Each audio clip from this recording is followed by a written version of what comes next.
What's going on? What's going on? So I have my familiars. We went over the Pact 1, and then we went over Pact 1A and B, and now we're going to go over Pact 2A and Pact 2B. And honestly, if you can't skip these, there are some that I recommend going through and focusing more on than others. I think you'll benefit more in the long run if you do these ones. So let's run through those very quickly. The first one is the best one.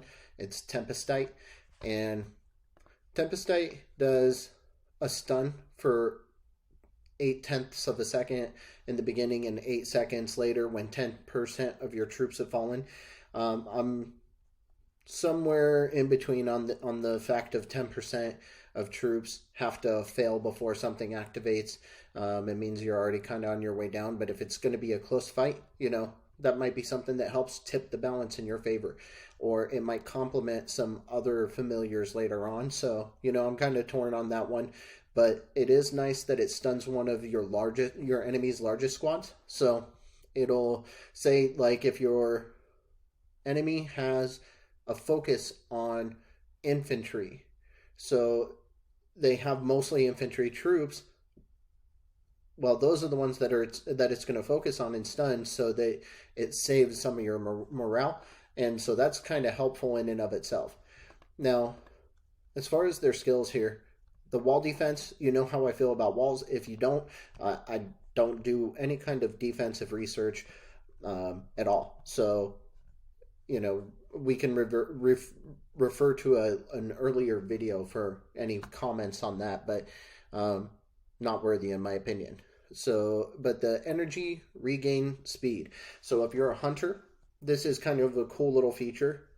You can gain another 10% on your energy regain speed, and that's how that little clock of energy ticks up at the top here. How fast that ticks up, that particular familiar will help you out with. And then there's fresh air, which is the coolest one in my opinion. You get 3,000 random tier 1 troops, or 20,000 at max when you're down to 3 days instead of 4. So every 3 days you'll get 20,000 random tier 1 troops. There's another familiar later that gives you your highest tier available. So if you have T4 unlocked, you can get 15,000 T4 every 3 days at max on that one. So this is a nice complement to that, to get both ends of the spectrum of building up your troops.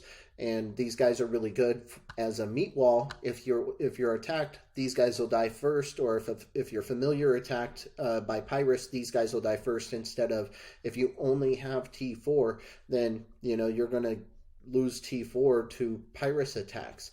And these guys are a nice buffer for getting attacked, even though they die quickly and cause your morale to fall fast. So, in any case, let's start with the army talent.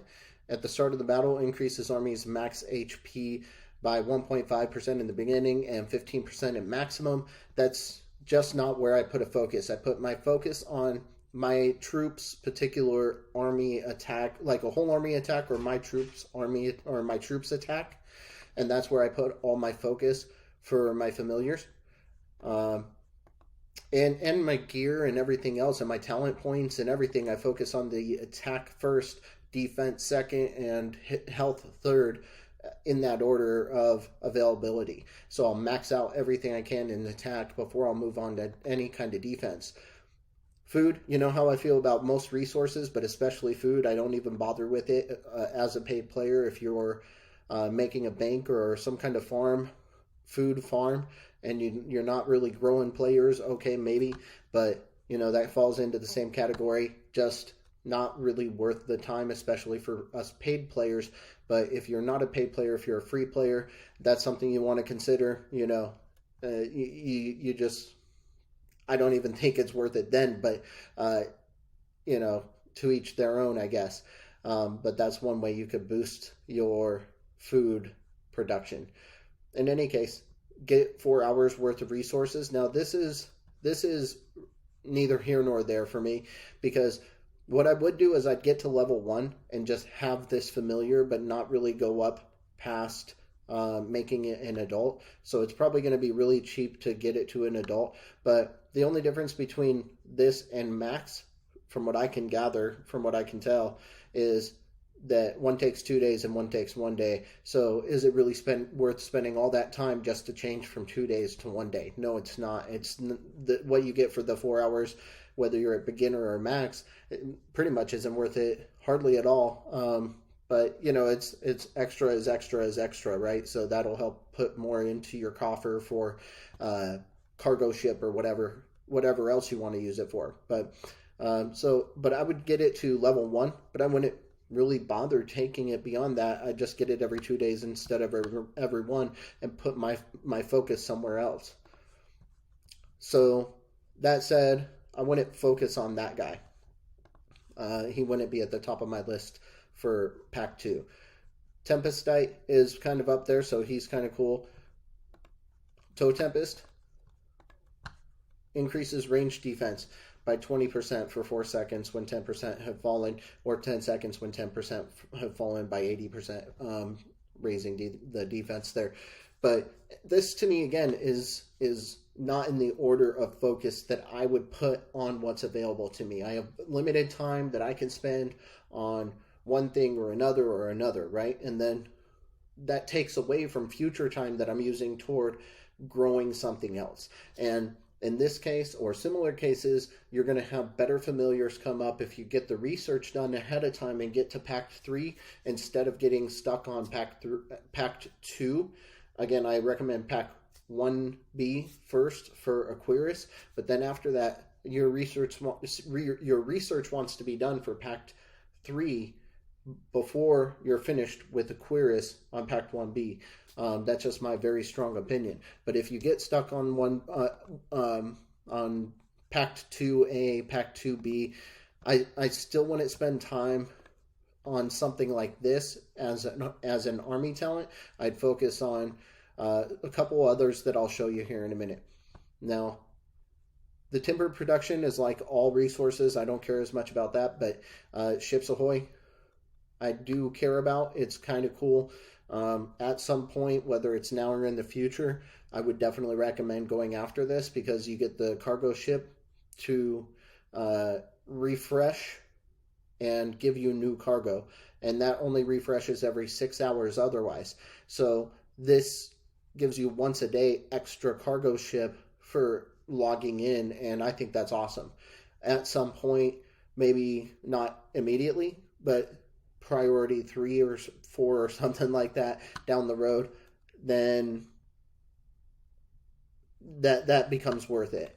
And I'll kind of go over that at some point in time. But we've got the infirmary. Let's go over to the army talent first. This is the same category. You're going to have better time spent elsewhere. But this basically gives you max HP goes up by 20% for 4 seconds when 10% of cavalry have died, or 80% for 10 seconds on the max level here. But again, that's something that you're going to see better familiars in Pact 3 that you should spend your time on instead of that one. And then the infirmary healing speed, if you're out there attacking a lot and you've got a lot of infirmaries and you're looking for as much help as possible, you can get up to that 25% infirmary healing speed increase. And for the execution wait time, again, if you're out there attacking a lot and you're capturing a lot of leaders and you want to reduce by 6 hours at max, then you can have 1 day when you're level 25 castle, level 25 prison, all that good stuff, then you can execute in 1 day and 18 hours instead of 2 full days. And so that can help you get the job done faster if you're into that kind of thing. But again, this army talent is going to be better waiting for Pact 3 and researching Pact 3. And same thing here. This is for max HP for range. But I again, don't think that's worthy, and you're going to get something better at Pact 3. But what is cool about Sorcerer is allied troop travel speed is okay. If you're a Dark Nest rally lead, then this is great because you are going to increase the speed at which your troops travel to you that people are trying to add to the coalition by 25%, make them march faster.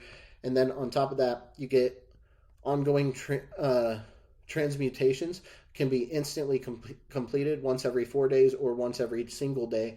And that gives you more opportunities to do darkness and transmutate essences into, whatever kind of little prize that you're going to get from them. So that's pretty cool. And then going on to Pact 2B, I'm going to give you the simple version of Pyrrhus because it can get complicated with him. Some people love him, and some people just think he's okay. I'm kind of in the okay crowd. 6% boost to heroes' tactics skills, increasing squad attack dealt as damage to enemy troops for 10 seconds. So 60 at max. What's that mean? I'll show you the same thing that's out there on other videos, guys. It's pretty, oops, excuse me, wrong section here. It's pretty straightforward. All of your heroes are going to have this squad attack as damage.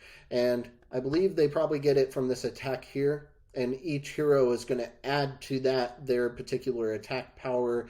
And then in the battle, they'll do a squad attack.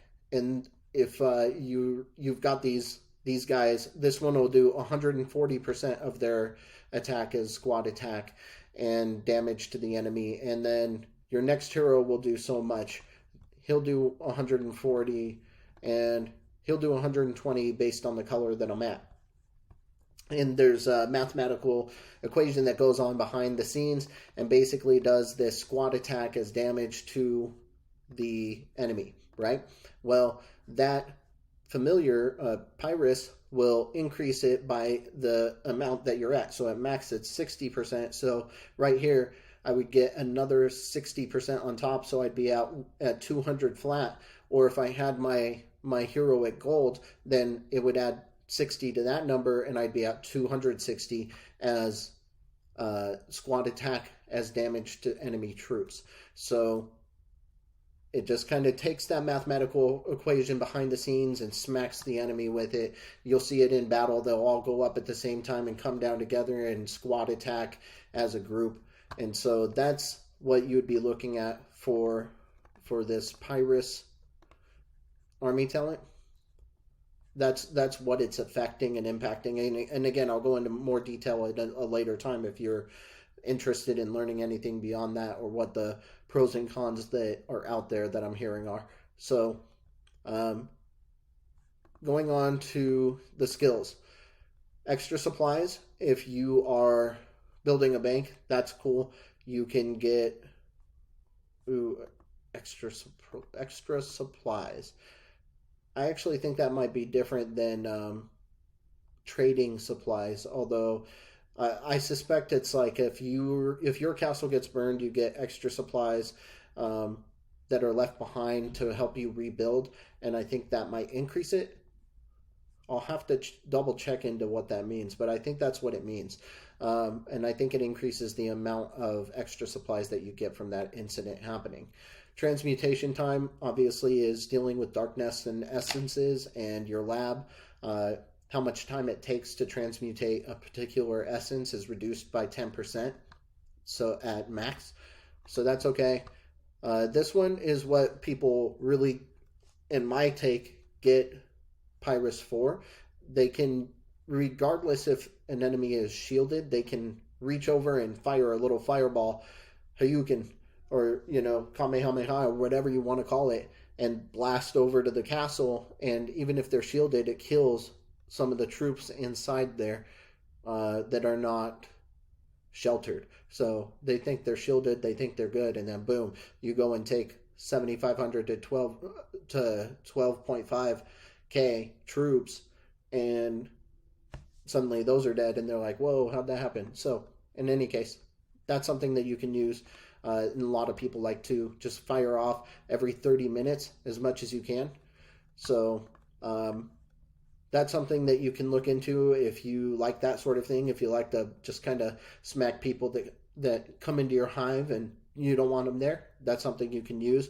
The battle skill is just okay. It provides additional damage for your entire hero squad attack when they attack as a group. So that's kind of cool. But so I'm just in the okay category for Pyrrhus. I think he is even cooler for the fact that he can, smack down some troops behind a shield whenever they enter your turf. It makes people not want to hang around very long. So uh, this one, again, defense on the cavalry. You know how I feel about these just based on this video. Very simple, straightforward. Same thing with the resources. And then over time, just maxes out your help bar. So if you have a level 25 castle, you have total of 30 helps that somebody can press help to help you reduce the time on research or on construction. And so if you use this, it'll fill out all 30 automatically, or however many you have available. That way, if you're doing like an event, for example, a hell event where you're doing a bunch of construction and you're like near the top one and you just want to reduce it totally as much as you can, you press that button real quick, go ahead and speed up your build, and then keep moving, and then get real helps again after that. So that's kind of a cool little thing there. Krabby. This one does an army defense by 15%. Kind of falls into that category of I'd rather spend my time building up attack stuff. And ore production is, again, another resource booster that I would kind of put my focus elsewhere right now. I think that's just okay. And to build this guy up and spend time on him, you're already going to be pretty far along on your level, I imagine. So I think the player experience boost of only 10% is not really all that valuable, especially if you're like me and you're grabbing the extra 25% from the Turf Club boost, the subscription pack, I think is what it's called, Turf Club. And you also get the pill that you can pop for 25%, and you also get some gear on top of that if you've made any purchases. So I don't think 10% is really all that worth it. And let's see here. So that's it on that guy. And Bonehead, I do like. Bonehead is kind of a cool one.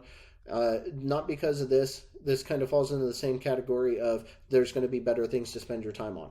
But I do like the Coliseum entries. I'm a big fan of getting into the Coliseum and doing well in it, and getting my heroes to gold and trying to do well in the Coliseum. Having those extra 10 tries, or even somewhere in between, like my main account, I only have 5 extra tries, but it makes it really cool to have the extra tries on top of the 5 that you get every day. Sometimes I don't have time and I just click through.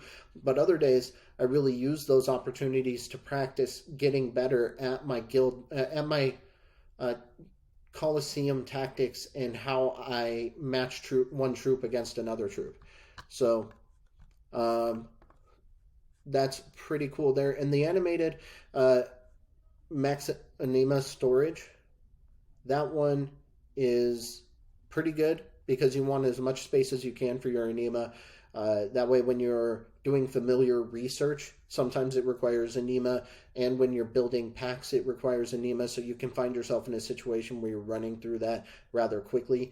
And this can be nice to maximize that storage so that when you go on an event like that, that you can start out with even enough to power yourself through. So Harpy, this one is very much the same on the 20 for 4 and maxing out at, this infantry max HP, very much the same as the other ones that I've discussed in this video. Time can be better placed in other places. Shelter capacity, plus 5,000 or 50,000. If you're growing that much troops anyway, that's not going to make a big enough difference to be worth it to just start sheltering. Now, if you're very, very slowly and you're kind of getting there and you're a free-to-play player and your troops are starting to get to that number and you're like, man, I really want to protect them, but I can't shield all the time, then I do recommend working on your heroes to solve that dilemma so you can shield more often and get higher in Coliseum. But, that said, if you would rather spend your time on this particular familiar, that's cool. At least you'll get the VIP out of it. I do have this at level 10 on one of my accounts, and you just get 3 random VI point items. Like, it would be like opening 3 chests where each one is going to give you somewhere between 100 and 5,000 extra VIP points.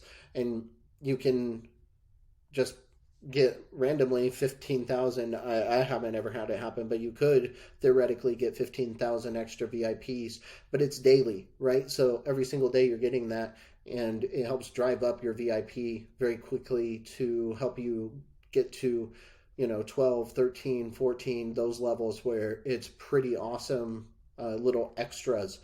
And uh, it can be helpful in all kinds of ways when you get to that level. So that's it on these particular pacts here. I've beat it all up, and if you have any questions or you want to know something more specific, hit me up in those comments, and I will catch you guys on the next one. See ya.